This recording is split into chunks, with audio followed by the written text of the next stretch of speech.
البدع والأهواء، أهل البدع العقائدية وأهل البدع السياسية. نقول بيننا وبينكم السلف، بيننا وبينكم الكتب، كان فيقول البدع بيننا وبينكم. Kita lanjutkan pembahasan daras sirah kita.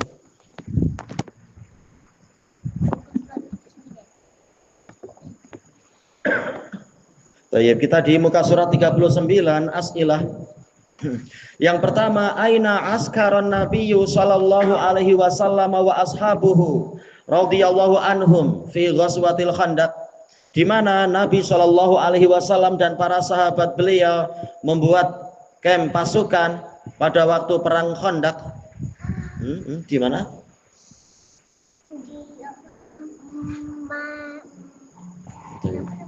Madinah. Jelas tempatnya adalah di Madinah, di sisi dalam dari Khandaqnya. Bukan sisi luar.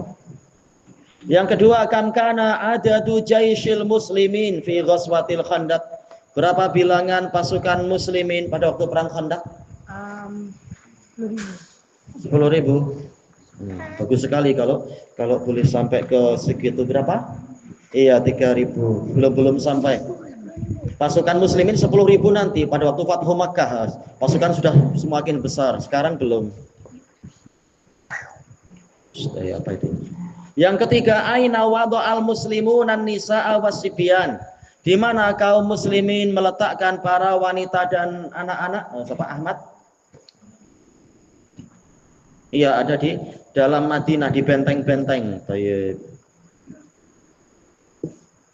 Yang keempat, man hiyal qabilatul lati kanat khalfa zuhuril muslimin fil Madinah. Siapa kabilah yang ada di belakang, di bagian belakang kaum muslimin di Madinah? Iya, Bani Quraidah, berbahaya. Yang keenam, maladzi mana al musyrikin min dukhulil Madinah. Apa yang menghalangi kaum musyrikin masuk ke Madinah? Iya, adanya Khandaq itu, Khanadik itu. Yang ketujuh, mahiyya as-salatul lati syughila anha al-muslimun. Apa salat yang kaum muslimin tersibukkan darinya? Asar. Iya, salat asar. Walaupun dalam riwayat yang lain, di riwayat Muslim, Rasulullah menjamakkan zuhur, asar, maghrib dan isya setelah masuk waktu isya. Kenapa? Oh, yang kelima. Oh, yang kelima terlewati.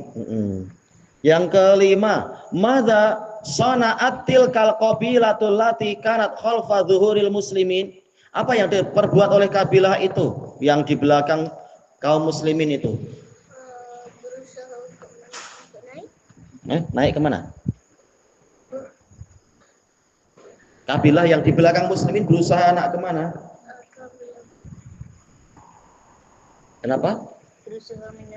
Iya, ingin menyerang dari belakang, dari dalam Madinah. Yang kesembilan, man huwa sahabiyul ladzi usiba fi hadhil ghazwah. Sahabat yang kena musibah waktu perang itu siapa? Siapa namanya?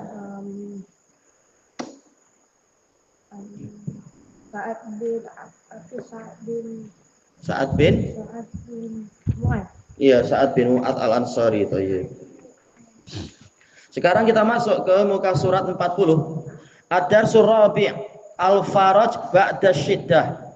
Kelonggaran setelah kesulitan. Iya, pertolongan setelah kesulitan. Asal dari faraj itu adalah tanfis, yaitu kelonggaran, kemudahan, pertolongan. Wa qad dzakkarallahu al-mu'minina bihadzal farajil azim. Allah telah mengingatkan kaum muslim, kaum mukminin tentang pertolongan atau kelonggaran yang besar ini. Alladzi hasala ba'da syiddatil azimah, yang terjadi setelah kesulitan yang besar. Allati hasalat, yang terjadi. Faqala subhanah, maka Allah subhanahu berfirman, ya ayyuhalladzina amanu dzkuru ni'matallahi 'alaikum. Wahai orang-orang yang beriman, ingatlah kenikmatan Allah kepada kalian. idh ja'atkum junudun fa arsalna 'alaihim rihaw wa junudan lam tarauha. Tatkala datang kepada kalian tentara-tentara, yaitu pasukan Ahzab itu yang datang dari utara itu, maka kami kirimkan kepada mereka angin dan tentara-tentara yang tidak kalian lihat. Wa kana Allahu bima ta'maluna basira. Dan Allah Maha melihat dengan apa yang kalian perbuat. Baik. Apa yang diusahakan oleh kaum muslimin sebelum datangnya angin ini? Ternyata dalam situasi susah, serangan dari luar meletihkan, dari dalam juga mengancam, sementara mereka dalam keadaan kelaparan. Maka ada salah seorang dari musyrikin tahu-tahu yang di luar benteng, tahu-tahu masuk menemui Nabi. Dia masuk Islam, mengatakan, wahai Rasulullah, cuma anak tadi belum sempat meriksa namanya siapa? Nu'aim bin? Iya, anak-anak lupa ya. Nu'aim al-Ghatafani. Berarti apa? Memang ikut rombongan Ahzab itu. Jazakallahu khairan. Aywa. Namanya Nu'aim kalau tak salah emang ya. Baik. Dia masuk Islam, kemudian dia mengatakan, wahai Rasulullah, saya masuk Islam dan kaum saya belum tahu. Berilah saya suatu perintah. Maka Rasulullah mengatakan, engkaulah orangnya. Maka buatlah tipu daya untuk memecah belah mereka, ya. Nu'aim bin Mas'ud al-Ghatafani. Ayo, jazakallahu khairan, jayyid. Maka kemudian dia berkata kepada dia datang kepada orang-orang mana itu? Orang-orang Quraidah, mengatakan, kalian sudah tahu bagaimana kecintaanku kepada kalian, dan kalian tahu bagaimana kami datang dengan pasukan yang banyak. Tetapi tetap saja keadaan kami tidak seperti keadaan kalian. Kami kalau kalah kami pulang, tak ada masalah. Tapi kalian nanti akan terkena serangan dari Muhammad karena rumah kalian ada di sini. Nah, mereka bilang, oh betul. Kalau begitu apa yang harus kami lakukan? Nah, maka si Nu'aim ini radhiyallahu anhu, Nu'aim bin Mas'ud mengatakan, maka mintalah kepada mereka, kepada orang-orang Quraisy, kirim utusan, minta untuk kami untuk memberikan beberapa jaminan, yaitu kirimkan beberapa orang untuk menjadi jaminan bahwasanya mereka tidak akan pergi meninggalkan kita yang ada di sini kalau mereka kalah. Mereka bilang, oh itu betul.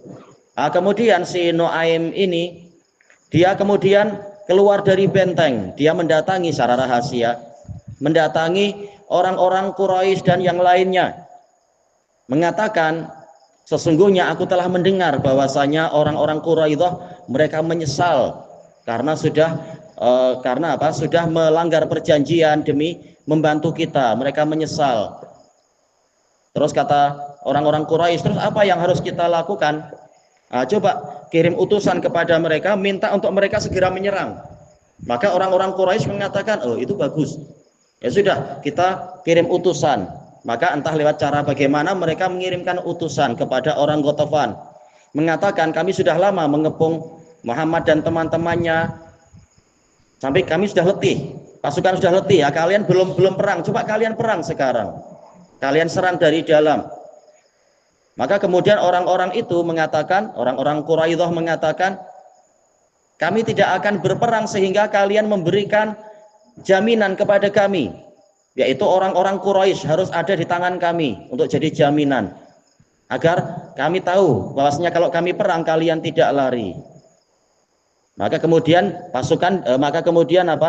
diberitakan kepada orang Quraisy bahwasanya orang Ghatafan ingin diberi jaminan, diberi cagaran berupa orang-orang Quraisy.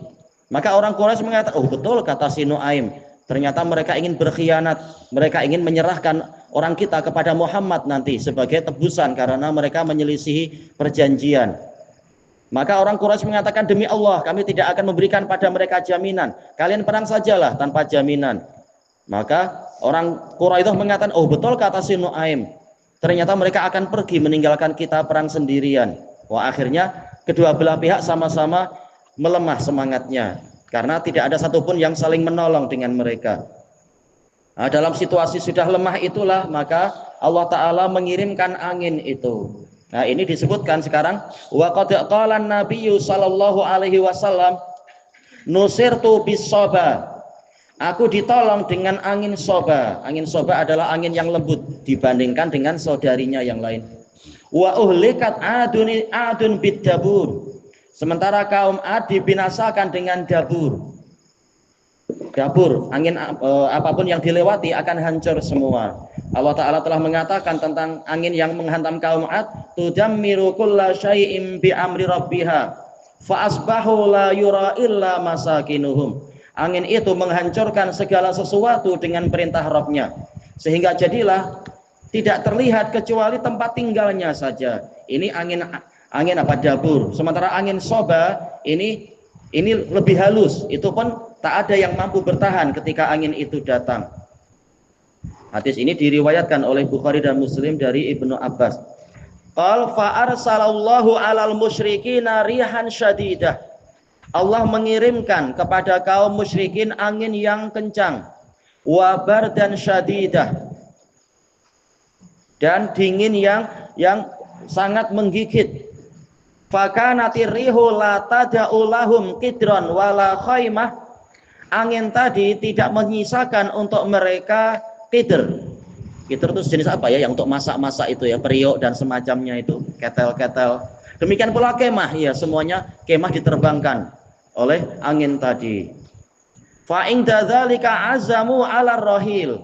Maka ketika itulah mereka bertekad untuk berangkat pulang, waruju'i ila Makkah, dan kembali ke Makkah.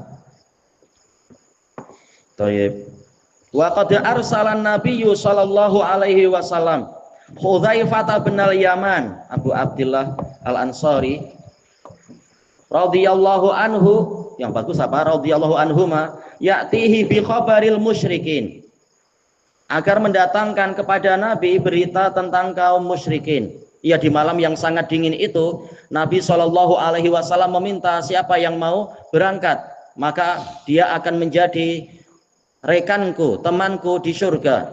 Maka langsung Az-Zubair ibnul Awam yang bangkit. Maka Rasulullah mengatakan engkau duduk.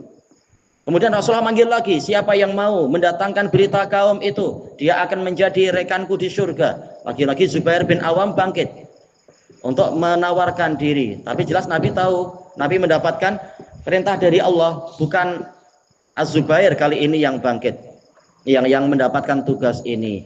Pada kali yang ketiga tetap Zubair lagi. Maka Nabi mengatakan inna likulli nabiyyin hawariyan wa hawariyi Az-Zubair ibnul Awam. Sesungguhnya setiap nabi itu punya penolong yang terdekat, dan penolong terdekatku adalah Zubair bin Awam. Ini dari satu sisi, jelas Abu Bakar tetap yang terbaik dari sisi yang banyak. Maka kemudian Rasulullah Shallallahu alaihi wasallam mengatakan, kum ya Hudzaifah, bangkit wahai Hudzaifah, sebagaimana disebutkan di dalam Sahih Muslim itu. Kemudian mengatakan, berangkatlah engkau dan jangan engkau mengejutkan mereka. Yaitu tugasnya hanya mencari berita, apakah mereka ingin terus perang atau mereka ingin pulang. Maka pada waktu itu dia sangat kedinginan, karena memang cuacanya sangat dingin waktu itu. Begitu dia keluar dari benteng, dia mengatakan seakan-akan saya berjalan di hammam. Hammam yaitu apa? Pemandian air panas.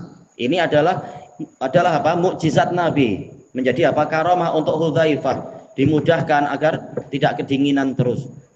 Maka dia terus berjalan di gelapnya malam itu sehingga sampai ke kampnya Abu Sufyan. Ketika itu mereka sedang menyalakan api untuk menghangatkan badan. Langsung dia menyusup di antara mereka. Kemudian Abu Sufyan mengatakan hendaknya masing-masing melihat ke temannya, mengenali siapa temannya itu, yaitu jangan sampai ada intelijen yang masuk, spy yang masuk. Hudzaifah langsung tanya ke temannya, kamu siapa? Langsung dia bilang, saya fulan. Wah, jelas apa? Dia langsung bertanya orang, oh ini berarti memang dia orang Quraisy. Harusnya apa? Kamu yang tanya ke saya. Dia yang mendahului bertanya, sehingga tak ada yang curiga sama dia. Maka Abu Sufyan mengatakan, kita sudah kehilangan banyak barang dan tidak ada yang tersisa, barang-barang makanan dan kemah, kita pulang saja. Maka Hudzaifah mengambil anak panah, dia mengatakan, kalau bukan karena Rasulullah melarang saya membuat mereka terkejut, saya sudah menembak si Abu Sufyan itu. Tapi Allah menghendaki Abu Sufyan nanti masuk Islam, jadi pahlawan setelah itu dan seterusnya. Baik. Maka dia pun dengan berhati-hati dia kembali masuk ke benteng Madinah. Kemudian dia melaporkan kepada Nabi beritanya begini. Setelah itu diizinkan untuk tidur, langsung kedinginan lagi, kembali seperti sedia kala. Seperti sahabat yang lain, semuanya kedinginan. Nah, pada pagi harinya dia ketiduran karena apa? Ya semalam habis bertugas, tidur sampai bangunnya lambat. Nah, dibangunkan oleh Nabi, "Qum ya Nawam." Wahai orang yang banyak tidur, bangun. Ini enggak perang kan, letih, kasihan. Ini disebutkan di dalam riwayat Muslim tentang peristiwa Hudzaifah ibnul Yaman itu. Kemudian disebutkan di sini, fadzahaba Hudzaifah fawajadahum yartahilun. Hudzaifah berangkat, kemudian dia mendapati mereka hendak berangkat dengan perincian yang sebutkan tadi itu. Faraja'a ilan Nabi sallallahu alaihi wasallam. Kemudian dia kembali kepada Nabi sallallahu alaihi wasallam. Fa akhbarahum bil khabar. Beliau menceritakan akhbarahu kepada Nabi tentang berita itu. Wa qad dzakarallahu dzalika fi kitabih. Allah telah menceritakan peristiwa itu di dalam kitabnya. Faqal wa raddallahu alladzina kafaru bi ghaizihim. Allah mengembalikan, memulangkan orang-orang kafir dengan kemurkaan mereka. Ya sudah berangkat jauh-jauh, korban banyak-banyak, kehilangan banyak, tahu-tahu pulang dengan sia-sia. Pasukan sebanyak itu dikumpulkan, tahu-tahu kalah dengan angin. Baik. Lam yanalu khaira, mereka tidak berjaya mendapatkan kebaikan, tidak menang, tidak juga mendapatkan ghanimah, tidak pula memperolehi tawanan-tawanan dan sebagainya. Wa kafallahul mu'minina al-qital. Allah mencukupi kaum mukminin dari peperangan. Berarti memang apa? Dalam segala perkara jangan bersandar pada diri sendiri. Kita bersandarnya pada Allah. Wa may yatawakkal 'ala Allah fa huwa hasbuh. Barang siapa bertawakal kepada Allah, Allah lah yang akan mencukupi dia. Hasbuh ay hasibuh, dengan pola masdar mim babil mubalaghah. Asalnya apa? Hasibuh. Tapi dengan pola mubalaghah jadi masdar fa huwa hasbuh. Maknanya kata Ibnul Qayyim ay kafi, Allah yang memberikan kifayah pada dia. Sebagaimana di dalam ayat yang lain Allah mengatakan alaihissallahu bikafin abdah. Dalam qiraah lain bikafin ibadah. Bukankah Allah yang akan mencukupi hambanya? Baik. Kalau sempurna ibadahnya, ubudiyahnya, maka sempurna pula kifayahnya.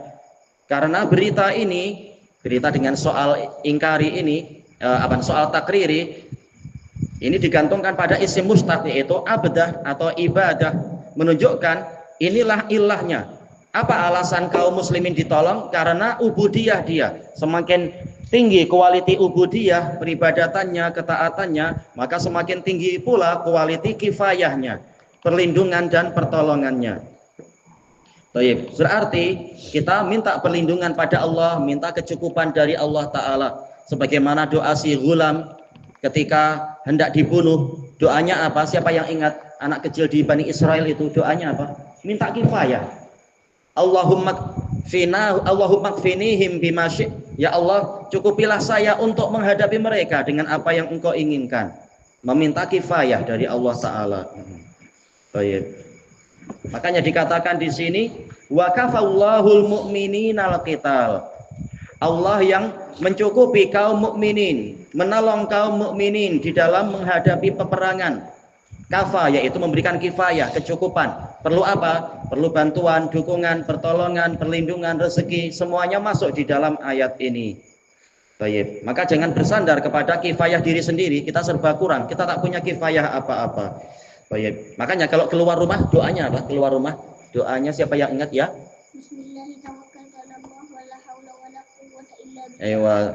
Ada zikir yang lain tak? Boleh pakai zikir yang lain juga. Apa itu? Allahumma inni a'udzubika an azlim au udlam au azil au uzal au ajhal au yujhal alayya. Tapi yang tadi pun sudah cukup bagus. Ketika kita membaca doa itu, maka tahu-tahu ada suara. Ya insya Allah dari malaikat, suaranya apa? Ada tiga, yaitu apa? Hudita, wa wuqita, wa kufita. Ada kifayah. Hudita, engkau diberi hidayah. Wa wuqita, engkau dilindungi. Wa kufita, engkau dicukupi. Lalu malaikat, lalu setan yang satu bicara ke setan yang lain. Kaifalaka bi abdin qad hudiya wa kufiya wa wuqi. Bagaimana engkau akan mengganggu seorang hamba yang telah diberi petunjuk, dilindungi dan dicukupi? Baik, dalil banyak ini menunjukkan pentingnya kifayah dari Allah untuk kita. Baik. Wa kana Allahu qawiyyan aziza, dan Allah maha kuat lagi maha perkasa. Karena ini menunjukkan sejak dulu sampai bila-bila memang Allah Ta'ala itu maha, yang disebutkan di sini maha kuat lagi maha perkasa. Wa hadhihi akhiru ghazwatin wasala fihal musyrikuna ilal Madinah. Ini adalah perang terakhir yang mana kaum musyrikin sampai ke Madinah membawa peperangan tadi. Setelah ini mereka tak mampu dan tak mampu mereka setelah itu mengumpulkan pasukan sebesar itu. Musyrikin yaitu yang Quraisy dan sekutu-sekutu mereka, orang-orang Ghatafan yaitu Bani Fazarah dan orang Saqif itu, dan juga apa? Sekutu orang Quraisy siapa lagi? Yaitu Bani Bakar. Mereka tak mampu mengumpulkan pasukan sebanyak 10.000 setelah itu untuk pergi ke Madinah. Faqad qala an-nabiy sallallahu alaihi wasallam, sungguh Nabi sallallahu alaihi wasallam telah mengatakan, al-ana naghzuhum wa la yaghzunana. Sekarang kita akan memerangi mereka dan mereka tidak mampu memerangi kita. Setelah ini memang gantian Nabi yang akan berangkat. Nahnu nasiru ilaihim, kita yang akan berjalan ke tempat mereka. Ya, bergantian sekarang. Ini diriwayatkan oleh Bukhari dari Sulaiman bin Surat radhiyallahu anhu. Sekarang kita masuk ke muka surat 41, ya.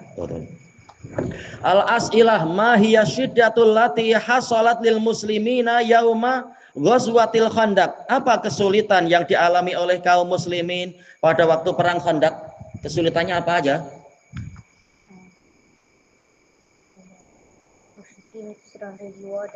Iya, musyrikin menyerang, mengepung dari luar. Pas tuh? Yang dari dalam? Iya, orang-orang Yahudi Bani Quraidah, betul. Apalagi kesulitannya?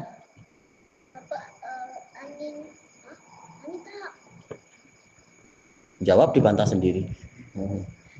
Ya, apa kesulitannya apa? Kelaparan. Iya, kelaparan. Apalagi siapa Najm? Iya, kedinginan, cuaca yang sangat sejuk, ya. Ya, itu juga bagi orang yang beriman jelas sangat susah mengalami kesedihan ketika sholat itu terganggu. Ini jelas perkara yang sangat mengganggu. Kalau sampai sholat itu tidak dilaksanakan. Syahid, jawaban yang baik. Kemudian yang kedua, bimadza nasarallahu nabiyahu fi ghazwatil Khandaq. Dengan apa Allah menolong nabinya dalam perang Khandaq? Sekarang siapa? Halif. Iya, dengan angin. Ingat gak nama anginnya? Iya, angin soba, nusirtu bis soba.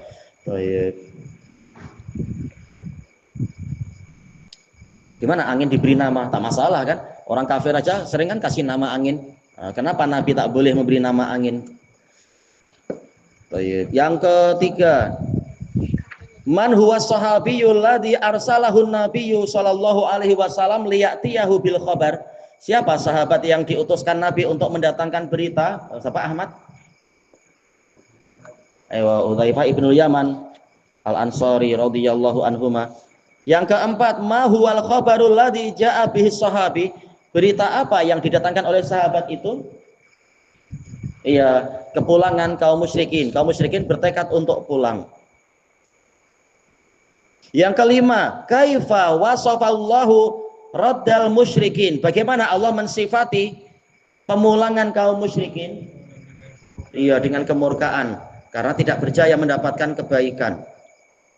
Yang keenam, madza qala an-nabiyyu sallallahu alaihi wasallam ba'dal sirafil musyrikin. Apa yang Nabi sabdakan setelah pulangnya kaum musyrikin? Al-ana naghzuhum wa la yaghzunana nahnu nasiru ilaihim. Artinya apa? sekarang mereka tidak akan datang kepada kami. Kami yang akan mendatangi mereka. Yaitu apa? Sekarang kita akan memerangi mereka. Mereka tidak akan memerangi kami lagi. Kami yang akan mendatangi mereka. Wa nabzu, memerangi.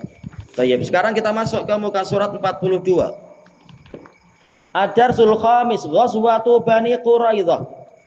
Pelajaran yang kelima, peperangan Bani Quraidah. Masya Allah ya, perang demi peperangan satu persatu dialami oleh Nabi dan sahabat. Bila rehat, bila bercuti ke entah ke kemana lah. Nah, bercuti kemana ya? Kuala Perlis, ke Pinang. Tak sempat, harus apa? Berjihad menolong agama Allah Ta'ala. Baik. Wa kanat hadhil ghazwah ba'da ghazwatil al-ahzab mubasyarah. Perang ini terjadinya adalah setelah perang Ahzab secara mubasyarah, secara langsung, tidak menunggu beberapa hari, tidak menunggu istilahnya apa sehari. Falam mantaha an-nabiyyu sallallahu alaihi wasallam min ghazwatil Ahzab, tatkala Nabi sallallahu alaihi wasallam selesai dari perang Ahzab, raja'a ila baitih, beliau pulang ke rumahnya. Wa wada'a silahah, meletakkan senjatanya. Wa ghtasal, dan beliau mandi. Ja'ahu Jibril, iya, tatkala beliau hendak mandi, tahu-tahu didatangi Jibril. Baik. Disebutkan dalam suatu riwayat dia masih memakai mighfar, masih memakai apa? Helmetnya itu, dan masih ada debu-debunya. Faqalalah, maka Jibril bertanya kepada Nabi Muhammad, wada'ta silah, engkau telah meletakkan senjata. Fa wallahi ma wada'nah, maka demi Allah kami tidak meletakkan, kami belum lagi meletakkan senjata. Padahal tanpa senjata perlu nggak Jibril senjata? Istilahnya tak perlu, manusia itu lemah saja. Tapi Allah menghendaki untuk menyesuaikan dengan manusianya. Oh iya. Jibril punya kuda, kudanya apa? Ayo zoom. Jibril perlu kuda, tak? Oh, dia boleh terbang, dia punya sayap 600. Kalah tuh Air Asia atau Mas. Tapi Allah menghendaki untuk disesuaikan dengan keadaan manusianya, memakai kuda, memakai cambuk, ada ini, ada itu. Tayyib. Faqala Nabiyyu sallallahu alaihi wasallam ila ain. Nah, ketika Jibril mengatakan kami masyarakat, kami jamaah malaikat belum lagi meletakkan senjata, berarti apa? Masih ada jihad lagi. Maka Nabi bertanya, kemana? Faqala Jibril ila Bani Quraidah. Dalam riwayat yang lain menunjuk ke arah perkampungan Bani Quraidah. Ya sudah, ini perintah dari Allah, maka Nabi pun berangkat. Gak ada istilah, oh cutilah dulu, saya nak rehat-rehat, jumpa anak istri, gak ada gitu. Disuruh berangkat. Baik, Allah Ta'ala mengatakan infiru khifafa wa siqala wa jahidu bi amwalikum wa anfusikum fi sabilillah dzalikum khairul lakum in kuntum ta'lamun. Berangkatlah dalam keadaan ringan ataupun berat, dan berjihadlah dengan harta benda dan jiwa kalian di jalan Allah. Yang demikian itu lebih baik untuk kalian jika kalian tahu. Qal wa Banu Quraidah humul qabilatul lati baqiyat fil Madinah. Bani Quraidah mereka adalah kabilah yang masih tinggal, masih tersisa di Madinah minal Yahud, dari kalangan Yahudi. Memang serba susah, tapi ada hikmahnya, semakin bersih Madinah, ada pembersihan. Faqad ajlan Nabiyyu sallallahu alaihi wasallam Bani Qainuqa. Nabi sallallahu alaihi wasallam telah mengusir Bani Qainuqa setelah perang apa? Setelah perang apa Bani Qainuqa ya? Setelah perang apa? Perang Jepun. Bani Qainuqa diusir setelah perang apa? Perang apa? Iya, perang Badar. Thayyib. Wa Bani Nadir. Bani Nadir setelah perang apa? Bani Nadir? Ya. Iya, setelah perang Uhud. Thayyib. Falamma ghadarat Banu Quraidah, tatkala Bani Quraidah berkhianat, mengkhianati kesepakatan, wa naqadatil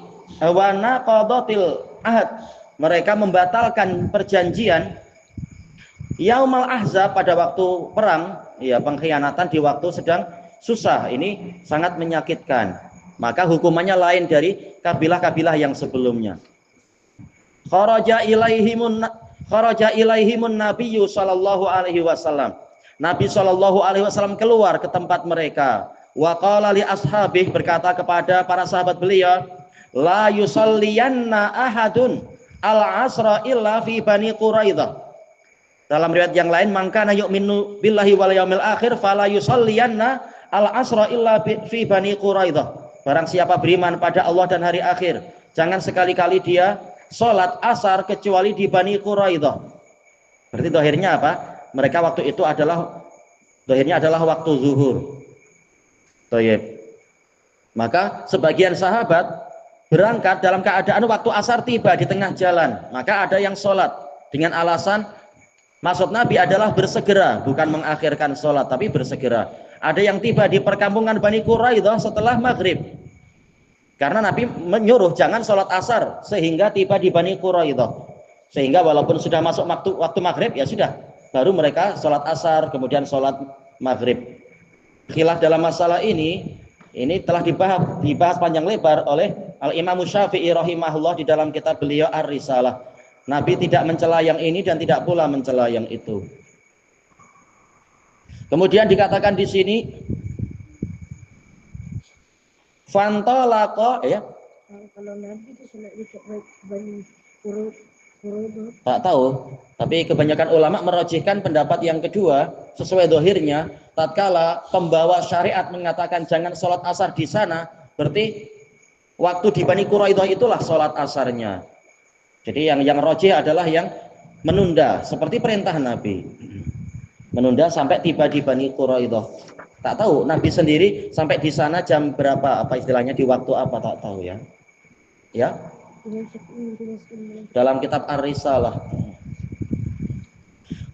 Fantalaku ilaihim, maka mereka berangkat ke tempat Bani Quraidah. Fahasarahumun Nabiyyu sallallahu alaihi wasallam. Kemudian Nabi sallallahu alaihi wasallam mengepung mereka hatta taslamu, sehingga mereka menyerah. Wa qalu nangzilu ala hukmi Sa'ad bin Mu'adz radhiyallahu an. Kami turun dari benteng menyerah, tapi kami tidak mengikuti hukum Muhammad. Kami ingin mengikuti hukum Sa'ad bin Mu'adz. Ini diringkas. Sebenarnya mereka memang mau menyerah, tapi mereka tidak mau ikut hukumnya Nabi Muhammad. Karena mereka takut, karena Nabi Muhammad mereka khianati, ya mereka ingin hukum orang lain saja. Maka kemudian apa?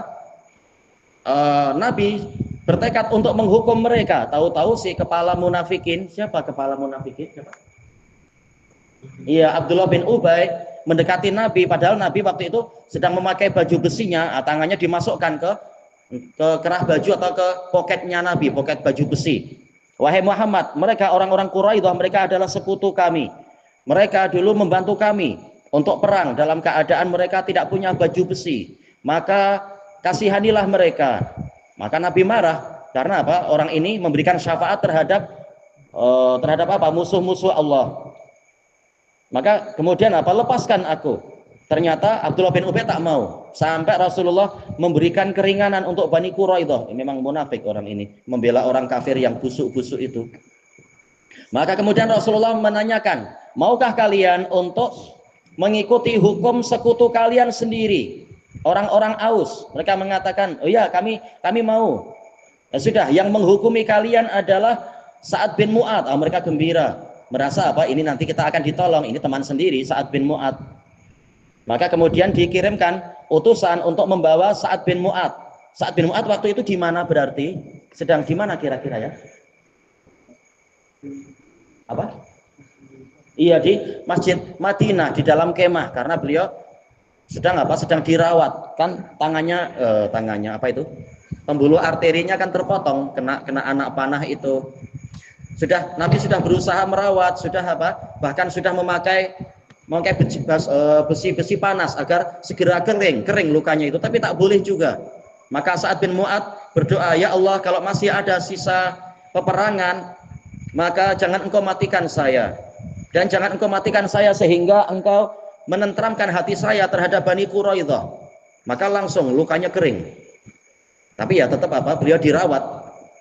Nah, kemudian beliau pun dinaikkan ke keledai untuk berangkat ke perkampungan Bani Quraidah. Begitu beliau sampai di sana, maka Nabi mengatakan kepada para sahabat, "Qumu ila sayyidikum." Bangkitlah kalian menuju kepada tuan kalian, yaitu bantu dia untuk turun. Dia kan sedang tidak sehat. Kemudian Rasulullah mengatakan, sesungguhnya orang-orang Quraidah mereka menyerah tapi mengikuti hukummu. Maka Sa'ad bin Mu'adz mengatakan, apakah hukum ini berlaku untuk semua yang ada di sini? Rasulullah mengatakan, iya, termasuk juga pada diriku.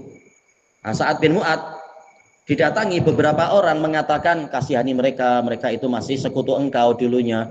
Maka Sa'ad bin Mu'adz mengatakan, inilah hari di mana Sa'ad bin Mu'adz akan mengucapkan sesuatu dan tidak takut celaan di jalan Allah, celaan orang yang mencela. Wah, orang langsung ketakutan. Ternyata dia lebih tegas lagi. Maka dia mengatakan, para pasukan perangnya dihukum mati. Anak-anak dan harta benda serta istri-istri mereka dibagi-bagikan.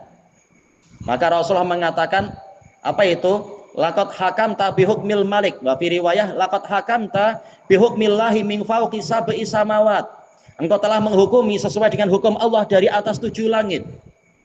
Para ulama Ahlus Sunnah menjadikan ini sebagai dalil. Memang Allah Ta'ala bukan di sini, tapi apa? Dia di atas langit yang ke-7 sana. Baik, maka kurang lebih berapa yang dibunuh ya? 500-an. 500 pasukan perang dihukum mati. Baik. Waktu itu ada salah seorang, ketika masing-masing dipenggal dan sebagainya, salah seorang tanya kepada pemimpin Quraidah, salah satu pemimpin, yaitu siapa ya? Salam bin Mishkam kalau tak salah. Wahai Salam, apakah Muhammad akan betul-betul membunuh kita? Maka Salam marah kepada orang ini, sudah banyak yang dibunuh tuh, kau tak tengok kah? Mengatakan, apa yang menyebabkan hatimu itu beku macam itu setelah ibumu semalam suntuk melahirkan engkau? Betul, ini adalah pembunuhan. Ya sudah, semuanya memang dihukum mati. Dilihat yang umurnya 14 ke bawah diselamatkan. Dilihat yang apa itu kemaluannya belum ada burung, belum ada rambutnya, dianggap anak kecil. Muhammad bin Ka'ab al-Quradhi termasuk yang selamat karena dia waktu itu masih belum balik. Dia jadi sahabat yang baik nantinya. Mereka dihukum mati. Lain dengan Bani Qainuqa dengan Bani Nadir, mereka diusir. Yang ini karena betul-betul berkhianat di masa susah, hukumannya adalah hukuman mati. Ini mereka. Dikatakan di sini, faja'a Sa'ad bin Mu'adz radhiyallahu an wa kana qad usiba yaumal khandaq. Datang Sa'ad bin Mu'adz radhiyallahu anhu, beliau sebelumnya telah terkena tembakan pada waktu perang Khandaq, tembakan anak panah. Fahakama fihim, beliau menetapkan hukum pada mereka antuqtala rijaluhum, yaitu para lelaki yang besar dihukum mati. Wa tusba nisa'uhum wa dhararihim, sementara para perempuan dan anak-anak mereka ditawan. Faqala Nabiyyu sallallahu alaihi wasallam, Nabi sallallahu alaihi wasallam bersabda, qadaita bi hukmil malik, engkau telah menetapkan, memutuskan dengan hukuman raja. Atau al-malik yaitu zat yang maha raja, yaitu Allah Ta'ala, zat yang raja yang dijamin keadilannya. Baik, ini diriwayatkan oleh Bukhari Muslim dari Abi Sa'idin al-Khudri. Wa qad dzakara Allahu azza wa jalla hadhil ghazwa fi kitabih.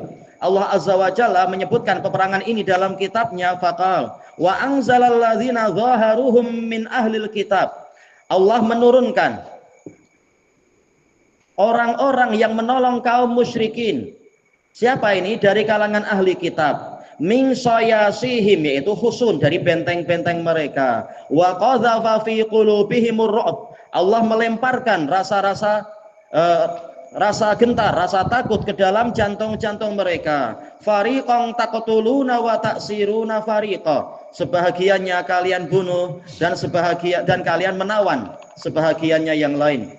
Wa aurasakum ardahum wa diyarahum. Allah mewariskan kepada kalian tanah-tanah mereka, rumah mereka, wa amwalahum, dan harta benda mereka, wa ardal lam tatauha, dan tanah yang belum pernah kalian pijak. Alal khilaf, apakah di situ seumur hidup belum pernah para sahabat masuk sampai ke wilayah di dalam, ataukah maksudnya yaitu isyarat nanti Yahudi yang tersisa di Khaybar lebih kaya dari tiga-tiganya itu, yang dimaksudkan nanti Allah mewariskan untuk kalian negeri mereka juga, negeri yang di Khaybar. Wa kana Allahu ala kulli syai'in qadira. Dan Allah Maha Kuasa atas segala sesuatu. Nah, setelah berjasa seperti itu, Sa'ad bin Mu'adz kemudian lukanya pecah lagi. Setelah itu beliau wafat. Maka Rasulullah Shallallahu Alaihi Wasallam mengatakan, ihtaza arsyur rahman limauti Sa'ad bin Mu'adz. Arsy-nya Ar-Rahman itu bergetar karena matinya Sa'ad bin Mu'adz. Kata Imam Ibnul Qayyim, yaitu gembira menyambut naiknya roh orang mukmin ini, sahabat yang mulia ini. Nah, ketika jenazahnya dibawa ke pekuburan, kalau tak salah pekuburan Baqi, ternyata ringan sekali. Orang munafikun mengatakan, jasadnya ringan. Ini gara-gara dia menetapkan hukum seperti itu pada Bani Quraidah. Enggak selesai mulutnya itu ya. Maka Rasulullah mengatakan ringan karena para malaikat ikut mengangkat dia. Justru ini kemuliaan, malaikat mengangkat dia, muslimin tidak merasa keberatan. Makanya jangan heran dengan ucapan orang-orang sufiyah di Indonesia itu, ketika ada salah seorang habib mati, mereka heran, badannya berat sekali. Ini karomah. Apa berat karomah? Malah menunjukkan nggak ada apa-apanya, itu menyusahkan. Hidup menyusahkan, mati juga menyusahkan. Baik. Kalau malaikat membantu ringan, menunjukkan dia orang baik. Tapi ini menyusahkan orang. Na'udzubillah. Tapi mereka tak paham. Ya karena belajar aja macam itu, belajar ke habib ya hasilnya ya diperhabib orang. Tayyib ilahuna wallahu a'lam. Subhanakallahumma wa bihamdika la ilaha illa anta astaghfiruka wa atubu ilaik ya. Oh ya? Tayyib. Ini dikatakan udita wa utita. Utita ini kan penjagaan dengan redaksi Al-Wiqayah dengan Al-Muhafadzah itu dia memang 100% sama atau ada sisi yang berbeda? Dijelaskan oleh Syekhul Islam di dalam kitab Muqaddimah Ulumit Tafsir, tidak ada di dalam bahasa Arab dua lafadz yang sama persis, tak ada. Pasti ikhtilaful bunyan yadullu ala ikhtilafil ma'ani. Ketika pembinaan huruf-hurufnya itu lain, pasti ada perbedaan makna. Cuma apa perbezaannya? Ini yang anak belum tahu. Perbedaan antara wiqayah dengan hifdz. Perbezaannya apa? Tak tahu. Harus lihat-lihat. Mungkin yang sering membahas ini adalah Imam Abu Hilal Al-Askari dalam kitab Al-Furuq Al-Lughawiyah. Sering kita akan mendapatkan kepuasan ketika melihat kitab itu. Walaupun ya tak ada yang sempurna ya. Baik. Untuk perbedaan lafadz ini apa maknanya? Padahal lafadznya dekat maknanya, tapi ternyata lain. Baik, barangkali di situ disebutkan wallahu alam. Al-Furuq Al-Lughawiyah, Al-Furuq Al-Lughawiyah. Beliau masih ulama salaf tahun 300-an. Baik, alhamdulillahirabbil alamin. Jazakumullahu khairan.